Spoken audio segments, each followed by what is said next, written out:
Saludos amigos, esto es Interés Colectivo, Ciencia, Academia y Responsabilidad Social. En el especial de hoy traemos como invitada a una docente investigadora de la Universidad Autónoma de Santo Domingo, con un tema sumamente importante relacionado con el culto al cuerpo, con la tendencia fitness y los riesgos que esto implica para la salud. Conoceremos indicadores de impacto, datos importantes relacionados con las variables que inciden en este fenómeno social desde los entornos físicos a los entornos virtuales. Muy bien, nos encontramos en el Estudio 360 con una invitada muy especial, como ya habíamos avanzado. Ella es la doctora Noemí Tejeda, docente investigadora de la Universidad Autónoma de Santo Domingo, doctora en medicina y especialista nutrióloga. Ajá, nutrióloga clínica. Así es, clínica. También soy licenciada en farmacia. En farmacia. Bienvenida, sí, doctora. Ay, muchas gracias. Gracias, doctora Helen, por la oportunidad de estar aquí en este espacio para compartir algunos aspectos importantes. Así es. Sobre el tema de... El tema que nos convoca hoy. El culto al cuerpo. Así es, el culto al cuerpo. Y justamente con la tendencia fitness. Así es. Hablemos un poco de esto, doctora. Háblenos un poco de por qué el culto al cuerpo y de qué trata su investigación científica basada en hallazgos muy interesantes que hemos visto. Correcto. Pues fíjese, doctora Helen, la iniciativa de desarrollar esta investigación sobre este aspecto es en nombre o va en honor a aquellos individuos que en busca de alcanzar lo que llamamos un bienestar físico integral incurren en prácticas no adecuadas desde el punto de vista médico. Aspectos como la modificación del comportamiento alimentario, así también como la fractación de las interacciones sociales, pues estos individuos centran lo que es su dinámica cotidiana en la socialización con personas que asumen esa postura. Y eso tiene un impacto directo sobre las interacciones sociales y el entorno familiar. Sobre todo ahora con las redes sociales, ¿no?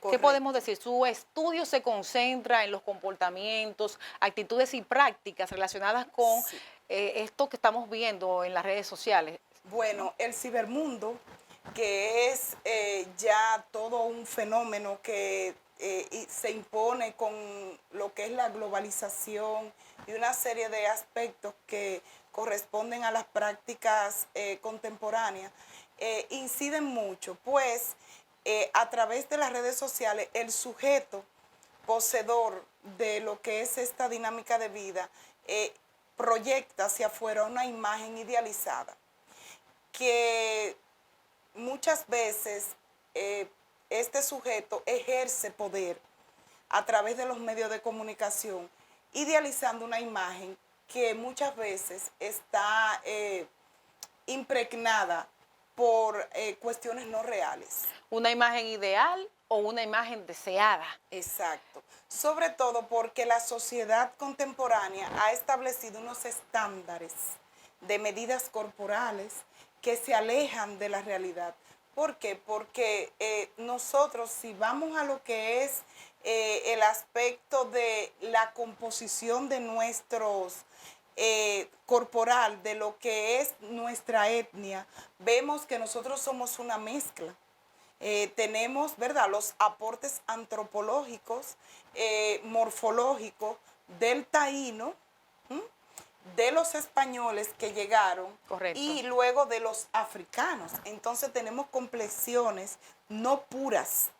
Entonces vemos cómo algunas personas sufren y se vuelven esclavos de alcanzar unas medidas corporales que entran en choque con lo que es su identidad, su aporte, su herencia. En ese sentido, doctora, ¿cuáles son los principales hallazgos o indicadores de impacto, por ejemplo, el tema de los trastornos alimentarios que se están observando a través de estas conductas? ¿Podría usted citar algunos de esos trastornos? Sí, mira, es muy importante primero citar antes que nada que uno de cada 4 individuos siente insatisfacción con su imagen. Ya sea las dimensiones corporales, ya sea la talla, ya sea la textura del pelo, o sea, el individuo vive en esa búsqueda. Y en esto pues se ve reflejado lo que es una insatisfacción. El peso es un indicador de otras necesidades y a través de la modificación de las prácticas alimentarias, que es uno de los patrones que se ven más impactados en la dinámica del culto al cuerpo, pues el individuo hace manifestaciones de ego y poder. Y vemos cómo a través de lo que es el cibermarketing, el individuo que vive la dinámica de vida del culto al cuerpo, pues es un sujeto que somete y a la vez es sometido. Y tú dirás, bueno, doctora, ¿cómo es esto? El individuo que alcanza unos estándares corporales acorde a lo impuesto por la sociedad contemporánea, ejerce una cuota de poder sobre aquellos individuos que desean alcanzar esas dimensiones corporales. Eso es por un lado. Pero este sujeto a la vez es un sujeto sometido. ¿Por qué? Porque es cautivo del consumo de productos diversos, como son suplementos nutricionales, porque aquí hay una modificación muy importante de las prácticas alimentarias, que se desvían totalmente de lo aprendido durante los primeros años de vida. Hay una sustitución de las principales ingestas alimentarias por suplementos, tanto de presentación farmacéutica industrializado como artesanales. Y así vemos cómo cualquier individuo fácilmente te dice que en un día su plato principal fueron, por ejemplo, 6 claras de huevo, por decirte algo. Cuando sabemos que son prácticas no Sería un adecuadas. exceso, ¿no? Claro Un exceso de sí. proteína Claro que en el sí, organismo. porque existen lineamientos o recomendaciones para lo que es una ingesta alimentaria equilibrada, adecuada y balanceada, que es aquella que nosotros establecemos y sobre todo en las ingestas mayores que deben de estar presentes todos los grupos de alimentos recomendados por la pirámide alimentaria y nutricional.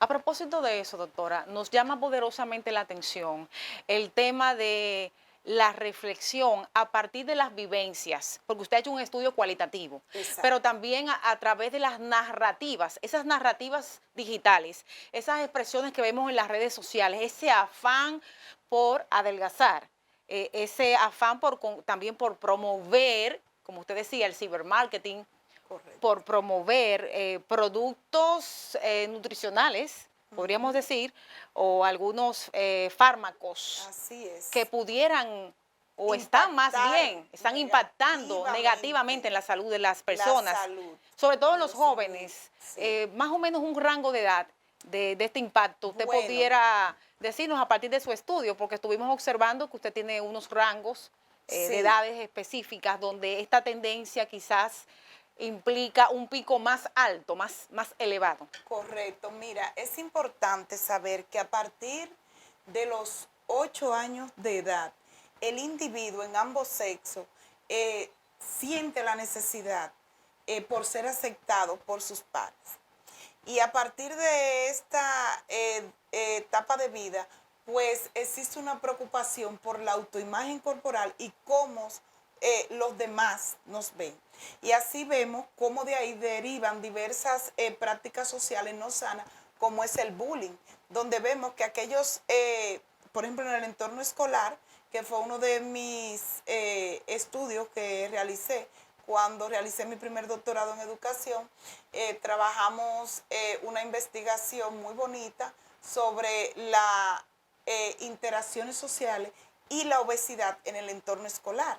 Y pudimos dar cuenta de cómo aquellos niños que exhibían lo que es la desnutrición por exceso, el sobrepeso y la obesidad, pues eran satanizados, por llamarlo así, en los grupos pequeños. Eran rechazados de los espacios, por ejemplo, de educación física, eran estigmatizados como haraganes, holgazanes, glotones. Entonces, todo esto constituye un entramado para lo que nos lleva a el fenómeno que estudiamos del culto al cuerpo.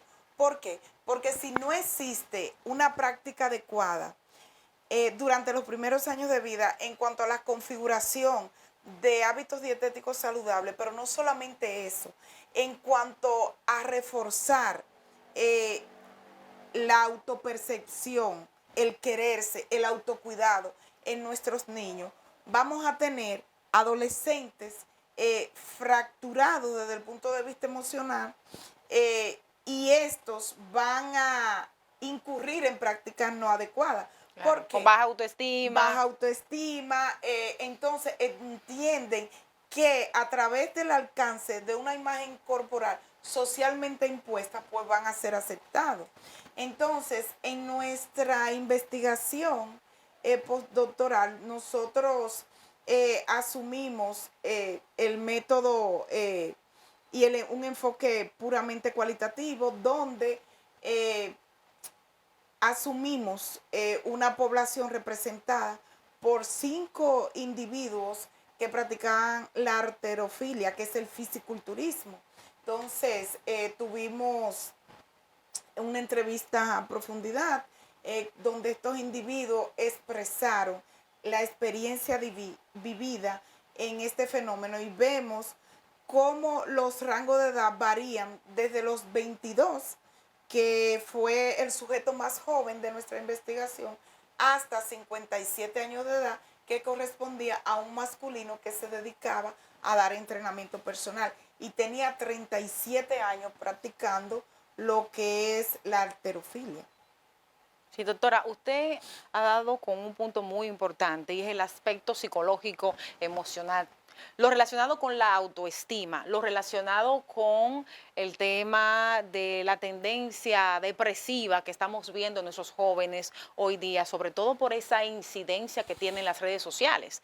Sin embargo, nos gustaría saber, conocer, si factores de riesgo como esta enfermedad denominada bulimia, anorexia, los trastornos de la conducta alimentaria, esos son trastornos de la conducta sí, alimentaria, correcto. ¿cierto? Sí. Entonces, desde ese punto de vista, según su estudio, ¿ha podido apreciar cuál es la de mayor impacto?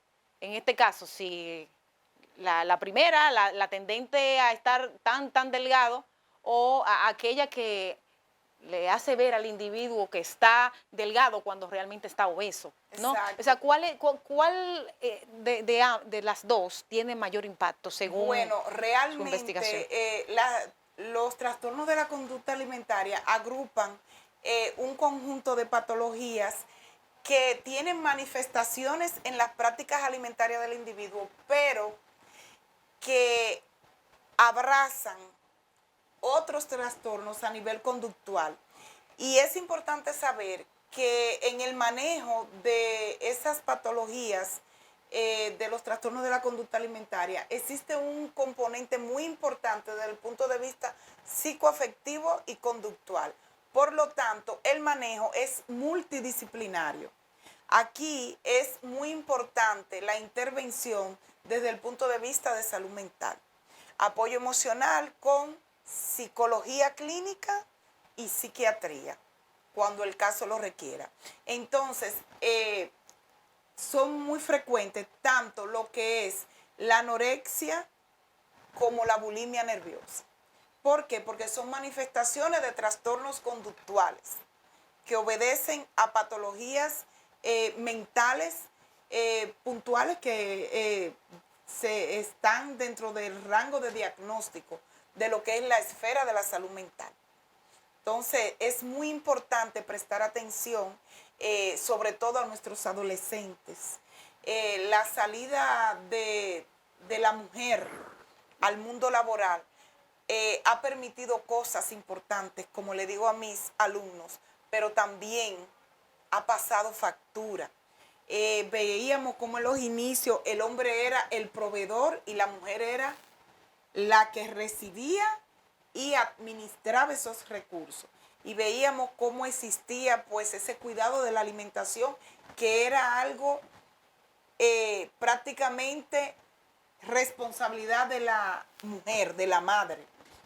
Hoy en día vemos cómo la sociedad ha impuesto la prisa, la demanda laboral, ha impuesto prácticas que han ido en detrimento de la salud y el bienestar integral de la familia.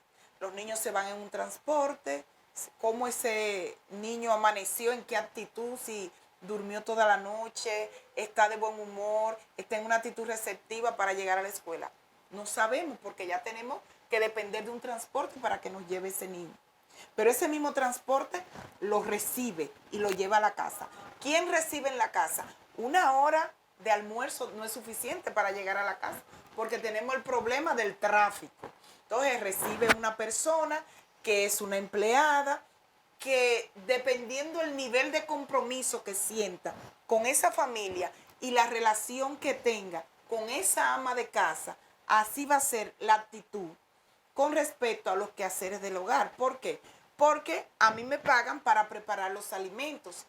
Si el niño come o no come la ensalada, no es problema mío, porque mi responsabilidad es ponerlo ahí.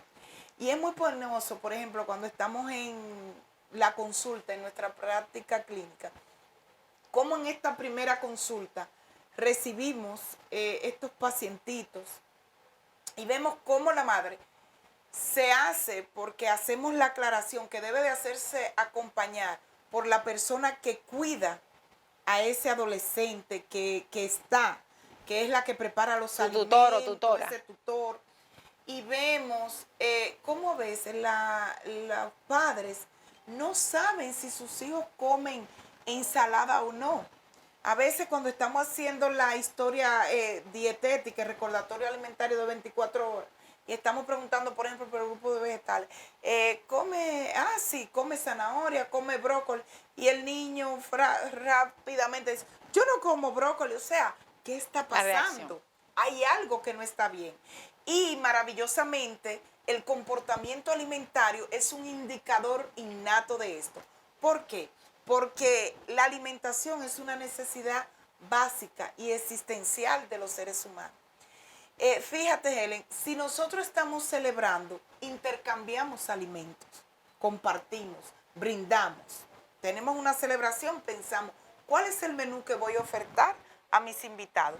Pero si estamos también ante una pérdida, y eso lo vemos todavía, esa práctica en nuestros pueblos, a lo largo del interior de nuestra maravillosa geografía en nuestro país. Si hay, por ejemplo, un velatorio, también hay una oferta de alimentos. Si hay un rezo, se brinda alimento a quienes acuden. O sea, el comportamiento alimentario incide y es afectado por todo lo que tiene que ver con la esfera psicosocial y afectiva del individuo. Y cultural. Y cultural. Naturalmente. Así es. Doctora, si habláramos un poquito de aquellos medicamentos, aquellos fármacos que hoy día se están promoviendo a través de las redes sociales, diversos medios, ¿cuáles son aquellos, sin obviamente indicar un nombre específico, sino la composición de estos, la composición química, ¿no? Y los daños lesivos que tienen para la salud? Bueno, Helen, eso es un tema que tristemente está arropando todas las etapas de vida en nuestra población. Y es un fenómeno que se está dando que no es solamente aquí en nuestro país. Y ahí vemos cómo existe toda una oferta desde la industria farmacéutica en cuanto a presentaciones, concentraciones y moléculas puntuales que fueron propuestas para tratar patologías puntuales y vemos cómo están siendo utilizadas para la pérdida de peso de forma inconsciente. Y ahí vemos cómo entra lo que es el intrusismo laboral. ¿Por qué? Porque vemos cómo individuos que se hacen llamar profesionales, pero que no tienen la competencia, la formación requerida para hacer eso, están jugando con esto, indicando, prescribiendo, sin el conocimiento de causa requerido para esto. Entonces, somos abanderados de que la adopción de un estilo de vida saludable, con lo que es una alimentación adecuada, equilibrada y balanceada, el incremento del consumo energético a través de la actividad física y el manejo del estrés a través de las llamadas actividades del ocio, siguen siendo hasta el momento la mejor manera de alcanzar un peso saludable. En conclusión, O sea, en conclusión, somos abanderados de que estas prescripciones deben de ser realizadas posterior a una evaluación exhaustiva por el profesional competente. correcto. Y finalmente, si tuviera que destacar algunas de esas vivencias que le haya llamado poderosamente la atención a partir de estos hallazgos, ¿cuál sería esa vivencia? Bueno, tenemos que volver al inicio. Tenemos que retomar esas prácticas y cuidados de las relaciones sociales. Esa unilateralidad que nos proporciona la rapidez de lo cotidiano que impone la sociedad voraz, debemos replantearnos como individuo y como sociedad en qué etapa estamos, qué queremos y qué es lo que queremos dejar, el legado que le queremos dejar, cuál es la sociedad que queremos apartar a quienes vienen detrás de nosotros. Muchísimas gracias, doctora Noemí, por acompañarnos en este Gracias especial. a ti, Helen. Muchísimas gracias.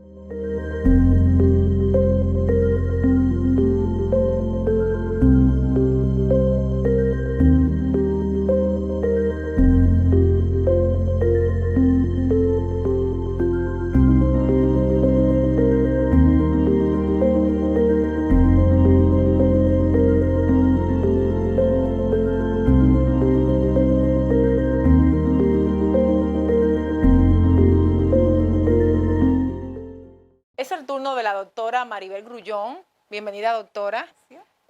También es médico y especialista nutrióloga, especialmente en la rama deportiva.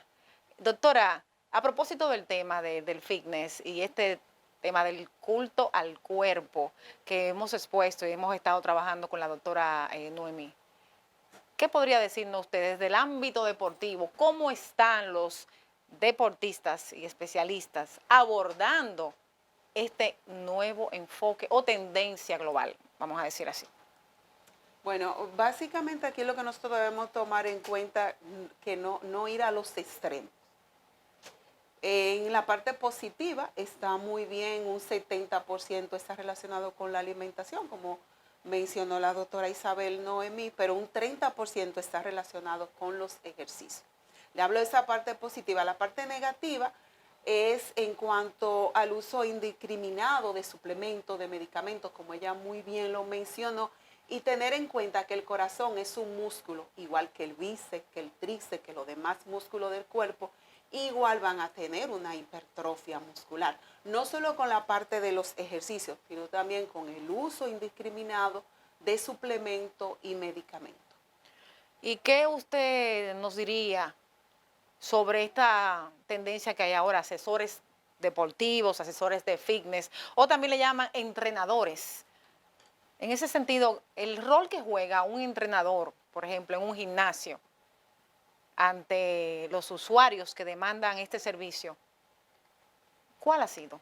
Bueno, algunos gimnasios tienen área médica y área de nutrición, donde son dirigidas por médicos. O sea, médico en general y también nutriólogo. Nutriólogos.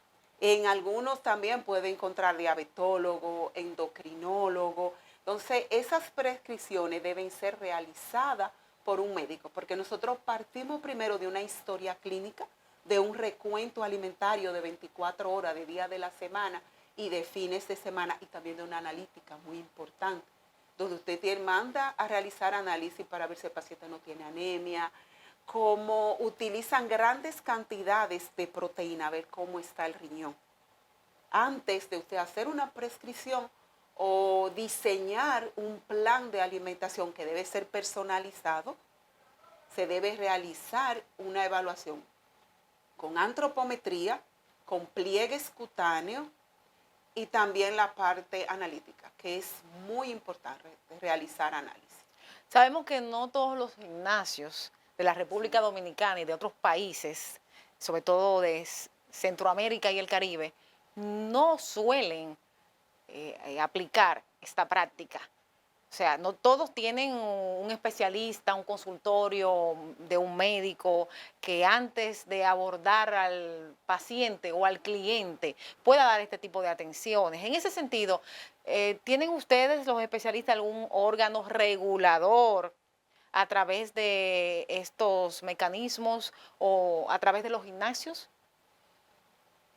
Actualmente falta, se está trabajando, pero en realidad falta mucho trabajo y organizar esa parte por parte del Ministerio de Salud Pública. Pero también la persona inmediatamente comienza a realizar ejercicio o empieza a realizar un cambio de estilo de vida, como le explicó mi compañera Noemí. Debe ser evaluado por un profesional.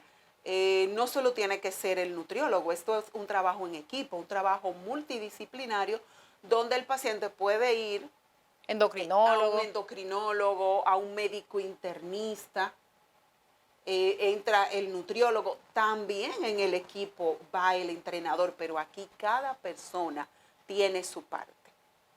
O sea, el entrenador o los famosos youtubers Trainer. no están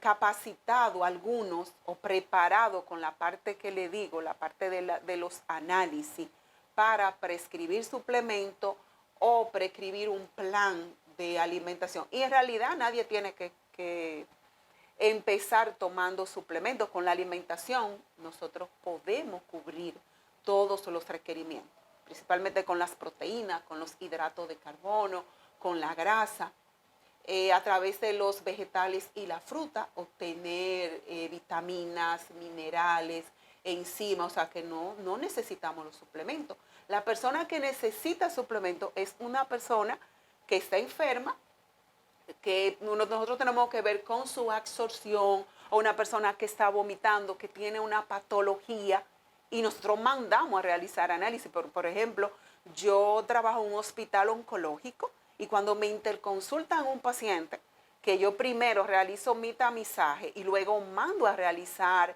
analítica, yo no inicio de una vez indicando suplementos ni indicando medicamentos. Nosotros primero realizamos una historia clínica. Esa persona sí puede necesitar, pero una persona que va a un gimnasio, que su objetivo principal es cambio de estilo de vida, no necesita suplementos. A través de los alimentos usted puede obtener todos los nutrientes que necesita. Una alimentación equilibrada, balanceada, suficiente y variada. Muy bien. Entonces, finalmente, doctora, entre sus recomendaciones, ¿habría que establecer o considera usted necesario que exista un organismo, un ente regulador entre quizás el Ministerio de Salud Pública y el Ministerio de Deportes para que pueda realmente abordar con seriedad esta tendencia? Sí, con mucho control. Sobre todo que sean certificados.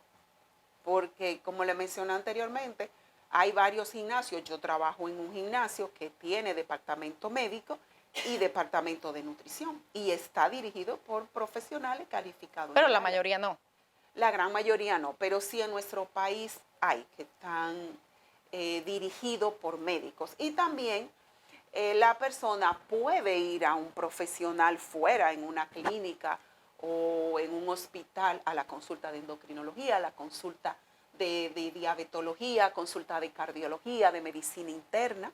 ¿Cuáles son los avales, las certificaciones más prestigiosas del mundo respecto a este tipo de licencias que usted pudiera mencionar? Bueno, Por ejemplo, un aquí, gimnasio, ¿no? Un gimnasio que tenga una certificación en tal o cual metodología o en tal control de calidad, por ejemplo. bueno, lo que pasa es que el gimnasio, si está organizado, se debe cuidar en cuanto a escoger su personal. Por ejemplo, el gimnasio donde yo trabajo, soy la encargada por casi 20 años del área médica y nutrición. Y número uno, yo soy médico, estudié en la Universidad Autónoma de Santo Domingo, nutrióloga clínica, y también yo tengo un máster en nutrición deportiva y bastante experiencia porque llevo yo 18 años trabajando en el gimnasio.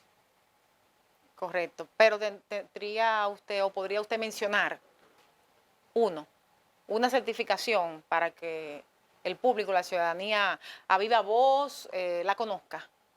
Bueno, en la parte del entrenador debe haber estudiado medicina deportiva y conocer todos los músculos y fisiología, fisiología del ejercicio, Anatomía. o sea, anatomía, o sea, es principal, es primordial. O sea que es primordial que un entrenador sea médico.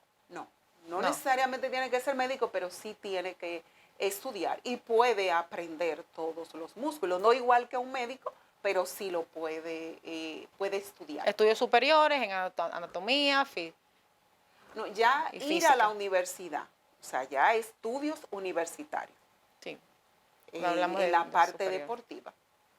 Muchísimas gracias, doctora. Siempre a la orden, un placer, gracias por la invitación.